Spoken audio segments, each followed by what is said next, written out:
자신 있게 말씀드릴 수 있는 게 스테로이드에 대해서는 피부과 전문의 선생님들이 어찌 보면 가장 또 전문가고 가장 쫄봅니다. 피지 조절제를 많이는 안 쓰지만 요즘은 제가 듣기로는 피지 조절제가 안녕하세요. 피부과 진료를 볼 때 가장 많이 받는 질문이 뭔가 저희 셋이서 앙케이트를 해봤어요. 거기에 압도적인 1위 피부과 약은 독한가요? 이 부분에 대해서 오늘 말씀 나눠보도록 하겠습니다. 독하지 않은 약은 없어요. 부작용이 없는 약도 없고 완전히 100% 안전한 약도 없지만 유독 피부과 약은 왜 그렇게 다들 독하다고 생각을 하시는지 그런 얘기 많이 들으세요? 정말 많이 듣죠. 매일 듣죠. 약이 몸 안에 들어왔을 때 어떤 장기를 통해서 대사가 되고 체외로 배출이 되느냐, 신체 장기에 부담을 느낀다라고 생각을 하시는 경우들이 많고, 그리고 이제 두 번째는 기존 기저질환 때문에 드시는 약들, 내가 먹는 피부과 약들이 서로 충돌하지는 않는가, 약을 많이 먹어서 간이 상하진 않는가, 이런 걱정을 좀 많이 하시기는 하는데요. 혹시 간에 대해서는 좀 조심해야 될 피부과 약이 있을까요? 간은 옛날에 있던 약 중에서 그런 약이 좀 있었어요. 글리세오 풀빈이라고 하는 간독성이 실제로 있는 무좀약이 있었어요. 요즘 쓰지는 않고 저희 다 처방해 본 적도 없는 그런 구시대 유물인데 먹으면 간이 진짜 망가졌어요. 그거 말고는 뭐 특별히 피부과 약이라서 독한 건 없어요.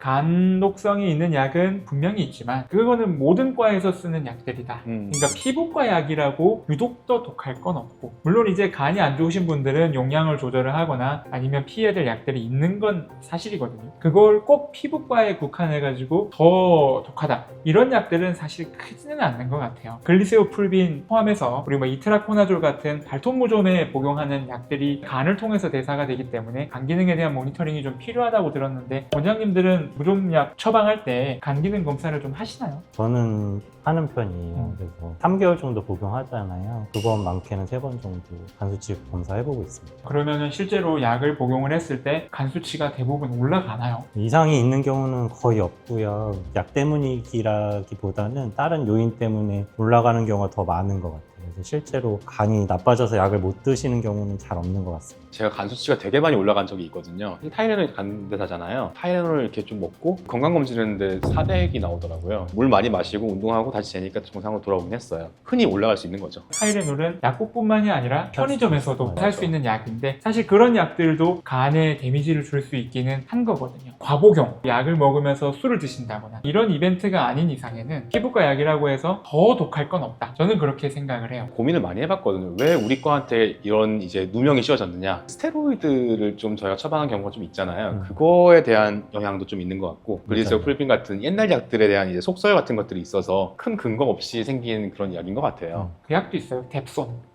뎁손. 뎁손도 있어요. 뎁손. 그러니까 지금 저희가 말씀드리는 약들은 현재는 거의 처방하지 않는, 그때 약들은 독했는데 지금은 그런 약들은 거의 다 사장이 됐다. 뎁손 같은 경우에는 나병 환자들이 복용했던 약이거든요. 그런 약들이 예전에 만들어냈던 선입견이라고 할까요? 그런 생각과 걱정들이 여전히 남아있다. 이제부터 좀 그런 인식들을 바꿔나가 보면 어떨까라는 생각이 드는 거죠. 피지 조절제를 많이는 안 쓰지만 요즘은 그래도 어쩔 수 없이 응급성 여드름에 간혹 쓰는 경우들이 있는데, 제가 듣기로는 피지 조절제가 간 수치 상승과 고지혈증 같은 어떤 수치들을 일시적으로 만들 수 있다라고 알고 있거든요. 원장님들은 그런 경험을 해보신 적이 있으세요? 요즘 사실 처방 건수가 많이 적긴 해서 이제 다른 대안들이 많기 때문에 굳이 그렇게까지 하진 않아서 저는 많이 경험해 보진 않았어요. 저는 딱 한 분을 경험했었는데, 저는 이제 피지 조절제 쓸 때도 혈액 검사를 하거든요. 간 수치가 오르거나 아니면 고지혈증의 어떤 준하는 이상 지질 혈증이 나타나면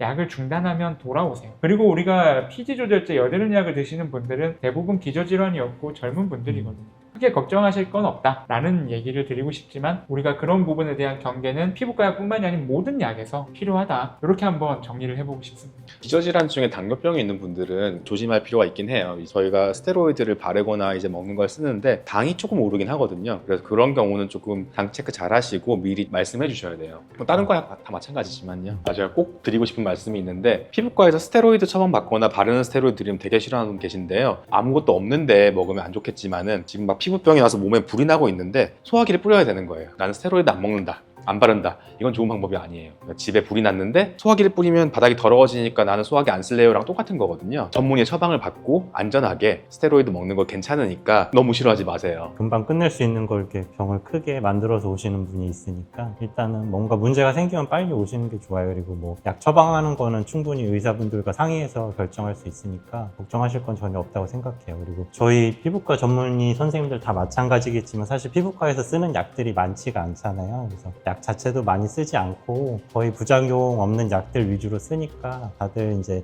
이런 편견을 갖지 말아주셨으면 좋겠습니다. 우리가 부신 피질에 대한 항상성을 해치지 않는 범위 내에서 사용하는 스테로이드는 전혀 몸에 흔적이 남지 않거든요. 내가 필요할 때 꺼주는 건 진짜 소화기를 뿌리는 게 아니라 촛불을 훅 이렇게 바람으로 꺼주는 그런 정도의 처방이에요. 자신있게 말씀드릴 수 있는 게 스테로이드에 대해서는 피부과 전문의 선생님들이 어찌 보면 가장 또 전문가고 가장 쫄봅니다. 스테로이드가 사실 구체적으로 40ml 이하를 2주 동안 먹는 건 전혀 문제가 없어요. 언제 끊어도 되는 거예요. 서서히 끊어줘야 되는 거나 아니면 이걸 했다고 해서 무슨 백신을 못 맞거나 그런 게 전혀 없거든요. 근데 보통 피부과에서 드리는 약이 10ml예요. 5ml, 10ml 드리거든요. 20ml 이하 괜찮은데 그러니까 그냥 안심하고 드셔도 괜찮습니다. 그럼 우리가 거꾸로 피부과에서 약 부작용 때문에 혹시 약 처방을 준다는 사례들이 있으신가요? 공통적인 위장장애가 대부분인 것 같아요. 그냥 속이 안 좋아서 뭐 우리 감기약도 울렁거리고 어깨 아파서 먹는 약도 울렁거릴 수 있는 거잖아요. 그런 부분 때문에 발생하는 어떤 약 중단 사례는 간혹 있지만 정말 위중하게 약 부작용이 생겨서 중단한 사례는 거의 없다라고 저는 생각합니다. 피부과 약 부작용 크게 걱정하지 마시고 일단은 마음 편하게 복용하셔도 좋을 것 같습니다. 이 기회에